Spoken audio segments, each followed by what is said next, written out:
one of the things, a way that I really like to kind of explain, okay, so I'm not explaining this well. One way that I kind of explain, like, differences in perception when we're talking about language is through the song Grapefruits by Kaneko Ayano, right? Wow. Because one of the lines in her song is Ima no watashi, and if I were to directly translate that over into English, right, I would be saying the me that belongs to right now, right? And that's pretty wordy. Ima no watashi, that is only 3 words, right? It has ima, which means now, no, which is a word that designates ownership, right? Like it belongs to the present, and then watashi, which is me. But yeah, so you have ima no watashi, which means me that belongs to the present. But that's super wordy. There's no easy way for me to say that in English, but it's a simple 3-word sentence in Japanese. So, you know, it's kind of like how do those differences like shape our perception of the world? Yeah!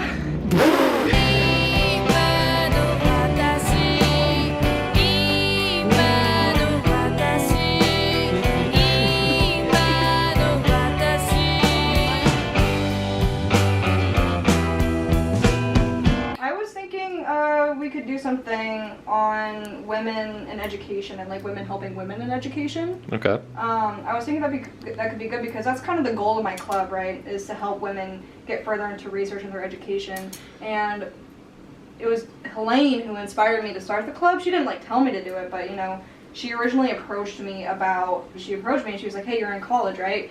Well, I need someone to give money to. And, you know, that's kind of where I was introduced to like PEO and everything, and it's basically just this organization that helps women get money to get into school. PEO stands for Philanthropic and Educational Organization. Kind of self-explanatory. We raise money to give the money away for education. PEO started right after the Civil War. There is currently about 250,000 of us. PEO is in the United States and Canada, so we are an international organization.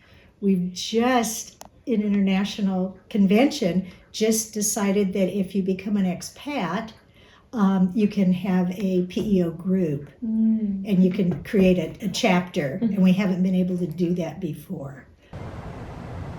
So, my club is going to be called the Quail Club. It's a name inspired by my grandma. Every time I would go over to her house, she would have little quails running around her front yard, so it's kind of a way to pay homage to her. But full title is Quail Club Women in HOS, which stands for Humanities, Arts, and Social Sciences. What I wanted to do was create a club that encouraged women to get more involved on campus and to get more involved in their school. Right, and like kind of like their studies and what it is that they're learning. So when I first got on campus, I noticed a couple things. The first thing was how disconnected the majority of students are from their school.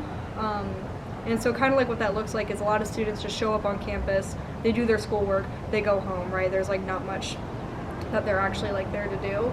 And that leads to like not only falling behind in your academics, but it also kind of makes it harder to navigate college and be successful in it. And the students who are able to get through it, typically they're just incredibly disengaged from the material that they're actually learning. So with the Quail Club, you know, aiming towards helping women in humanities, arts, and social sciences, I wanted to give them an outlet for that and give them an outlet to encourage research and encourage scholarship and encourage getting scholarships like grants and things like that. And I wanted to encourage internship opportunities and things like that. And I really wanted to reach the girls who didn't think that they had a community for them on campus. That's what's really important to me. I got involved, my mother-in-law invited me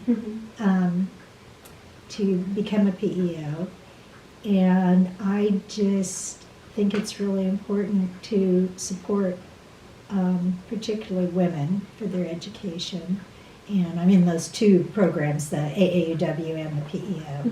And you know, it kind of inspired me thinking like, you know, I kind of want to start something where I can give back to the women in my life and like my peers and like girls that are going to college and, you know, people who might need the help, and also opportunity, because there are like no research opportunities at community colleges. Cut that out.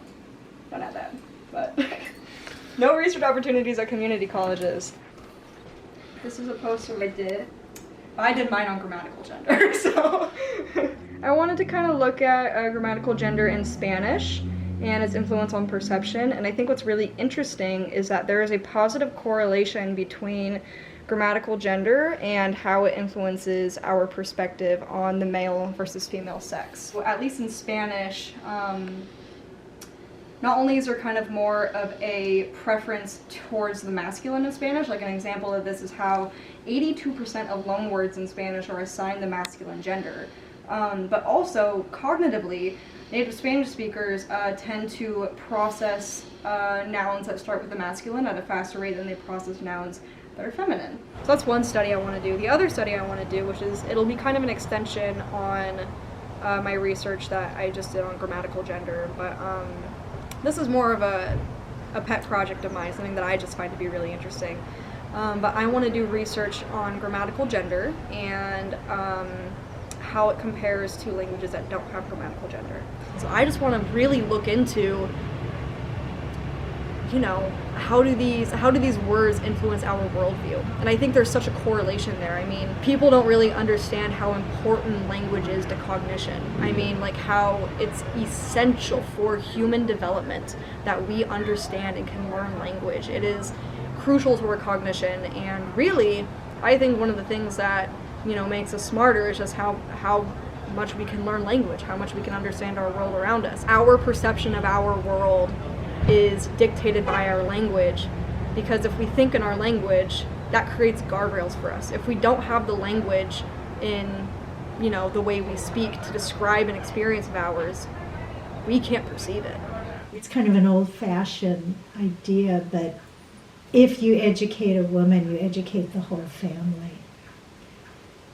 Then it trickles down, and it goes on for generations.